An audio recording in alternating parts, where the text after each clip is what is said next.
You are always reachable, always answering, always showing up when someone needs you, always the person people know they can call, and you will pick up. Your phone is never fully off. Your schedule bends around the needs of the people in your life. If someone is in crisis, you are there. If someone needs to process something at 11 at night, you make time. If someone reaches out, you respond, sometimes before you have even thought about whether you have the capacity to. And from the outside, this looks like a virtue. It looks like love. It looks like what a faithful Christian is supposed to be. But something is quietly breaking underneath all of it. There is a spiritual cost to having no margin. Not the kind of cost that shows up suddenly in an obvious way. The kind that builds slowly. A low-grade depletion you keep outrunning because the next need always arrives before the last one finishes draining you. You have started to feel it. The dryness. The resentment you are not supposed to feel toward people you genuinely love. The moments where you serve someone and feel nothing. No joy. No sense that God is in it. Just the mechanical completion of what was asked of you. And you push through it, because pushing through is what you do. You feel guilty for being tired. These are people you care about. You are supposed to want to show up. But the Bible does not present constant availability as a Christian virtue. In fact, the most available person in human history, Jesus of Nazareth, with the whole weight of human suffering pressing against him from every direction, intentionally and repeatedly stepped away. Not occasionally, regularly, strategically, often before dawn. And what he stepped away to do was not rest in the modern sense. He stepped away to pray, to reconnect with the Father, to be filled before he poured again. Today we are talking about what it is actually costing you to be too available, and why protecting your margin is not selfishness. It is stewardship. Mark chapter 1, verse 35. The context matters here. The night before this verse, Jesus had healed enormous numbers of people. The entire town had gathered at the door, person after person after person. It was an extraordinary, exhausting, spiritually weighty evening of ministry. And then the very next morning, very early in the morning, while it was still dark, Jesus got up, left the house, and went off to a solitary place, where he prayed. While it was still dark, before anyone could find him, before the needs of the day arrived. And then the disciples tracked him down and said, "Everyone is looking for you. Everyone needs you. The crowd is assembled. The demand is real and it is urgent, and the people are waiting right now." Jesus' response, "Let us go somewhere else, to the nearby villages, so I can preach there also. That is why I have come." He did not go back to meet the crowd's expectation. He redirected toward his actual assignment. Luke chapter 5, verses 15 and 16.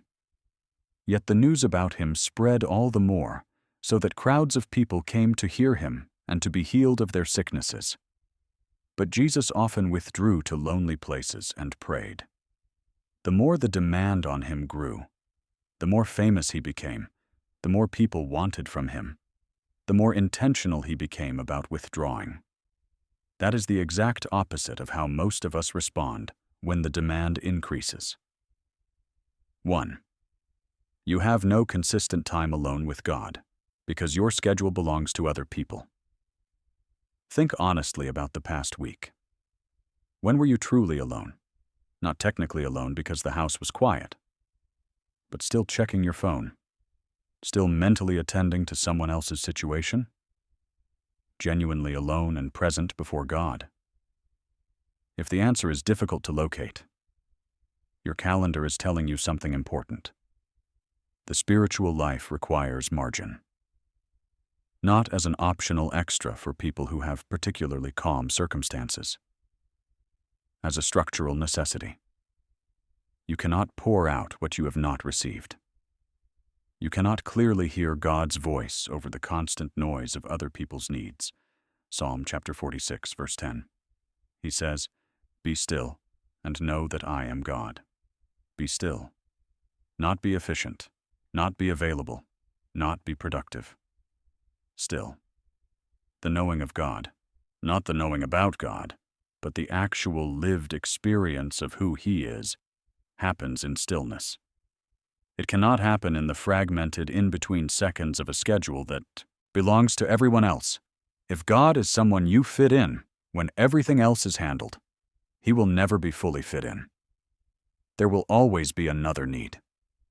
The most neglected relationship in your life right now may be the one with God. 2. Your availability is driven by fear, not love. You say yes because you love people. That is true, at least partly. But if you sit with the honest version of why you say yes to everything, some of it is something else. Fear of being seen as unavailable. Fear of the person being disappointed. Fear of what your no says about your faith or your character. Fear of the relationship shifting if you are not always there. This is not love. This is people-pleasing wearing love's clothing. Galatians chapter 1, verse 10. Am I now trying to win the approval of human beings or of God? Or am I trying to please people? If I were still trying to please people, I would not be a servant of Christ. Paul places these in direct opposition. Trying to please people. Being a servant of Christ. Not compatible in the same moment, driven by the same source. Availability that flows from love has a source that replenishes it. It knows when enough has been given for today. Availability that flows from fear has no bottom. It will take everything you have and call it faithfulness. 3. You are serving from depletion rather than overflow. There is a version of giving that comes from a full place. You have been with God. You have received. When you pour out, it costs you. But it does not drain you. Because the source is God moving through you, and the output is connected to the input. And there is a version of giving that comes from an empty place. You have not been refilled. You are running on momentum, on identity, on the obligation of being the person who always shows up. And every act of giving draws from a reserve that is not being replenished. The second version produces resentment, burnout, a low-grade bitterness toward the very people you love. John chapter 7, verse 38. Whoever believes in me, as Scripture has said, rivers of living water will flow from within them. Rivers, not a carefully managed puddle. Rivers, because the source is not internal. It is God. And it does not run dry when the output stays connected to the input. But the connection has to be maintained. You cannot pour from what you have not received. And you cannot receive if every available moment belongs to someone who asked for it.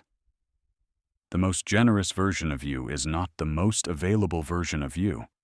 It is the version that is so full of God that what flows out is not from your own reserves at all. If this is naming something you have been feeling, subscribe. We post every week on the conversations about faith that most churches leave unspoken. This is one of many. Drop one word in the comments right now. One word that describes how you feel when you think about becoming less available to people. I read everyone. 4. You have confused being needed with being called. There is something that happens inside you when people need you. It does not just feel like service. It feels like purpose, like significance, like confirmation that your presence in this world is making a difference, and none of that is wrong at its root. But it becomes spiritually dangerous when being needed becomes the measure of your worth. Matthew chapter 4, verse 4. Jesus answered, "It is written, Man shall not live on bread alone, but on every word that comes from the mouth of God. Your significance does not come from how many people need you. It comes from what God says about you. When your availability becomes your identity, you stop being able to let people grow past needing you. You keep giving them the fish instead of teaching them to fish, not because they cannot handle growth, but because their dependency on you is meeting a need in you. Being called has direction, capacity, and boundaries. Being needed has no end, because there will always be more need than any one person can carry. You are not the Savior. There is one, and it is not you. 5. You are enabling dependency instead of encouraging growth. Constant availability creates a dynamic the person on the other end may not even recognize. They never have to develop the capacity to sit with their own discomfort. They never have to bring their own needs to God first, because you are there, and you respond faster than God asks them to wait. Galatians chapter 6, verse 2. Carry each other's burdens, and in this way you will fulfill the law of Christ. And then verse 5 of the same chapter. For each one should carry their own load. Both are in the same passage, because both are true. There are burdens we are meant to help carry. Crushing, extraordinary weight that no person should face alone.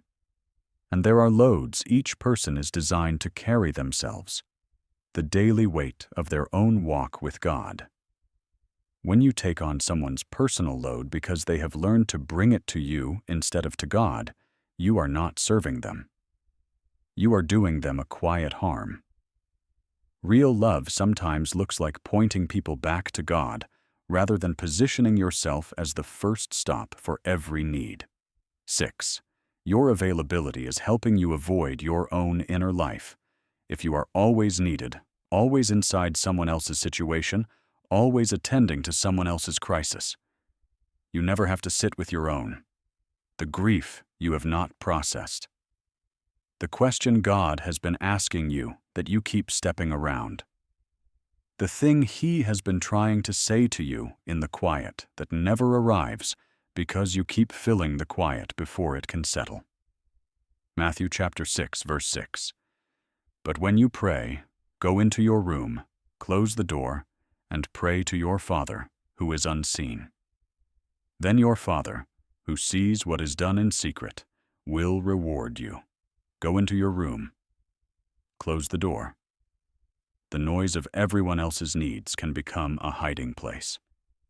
And God is patient. He will keep arranging the circumstances that create the quiet. He will keep clearing the schedule until you stop filling it the moment it opens. At some point, you have to stop running. Walk into the room. Close the door. Let Him say what He has been waiting to say to you. Jesus was fully present when He was present. When He sat with someone, the woman at the well, the disciples on the night everything was about to change, the sisters of Lazarus, He was completely there, not distracted by the crowd outside, fully present in the moment in front of Him. But He was fully present because He had first been fully alone. The protected time in the solitary place made the complete presence possible. The withdrawal made the ministry sustainable. The decision not to go back to the crowd made the encounter with the individual meaningful. You do not become more available to God by being more available to people. You become available to God by protecting the time that belongs to Him. And from that place, from the actual fullness of encounter with the Father, you pour into the people He has specifically assigned to you. Not everyone who asks. The people He has placed in your life for this season, in the capacity He has given you to carry. That is not less love. That is more love, because it comes from a source that does not run dry. Say no to some things this week. Not as selfishness, as stewardship. Find the solitary place. Let God fill you before the day begins, and the needs arrive. If this video named something you have been carrying, share it. Someone you know is running on empty right now and calling it faithfulness. Send this to them. Drop a comment below. Tell me, what is the hardest thing for you to say no to? I read every comment. And subscribe. We are back next week with something you need to hear.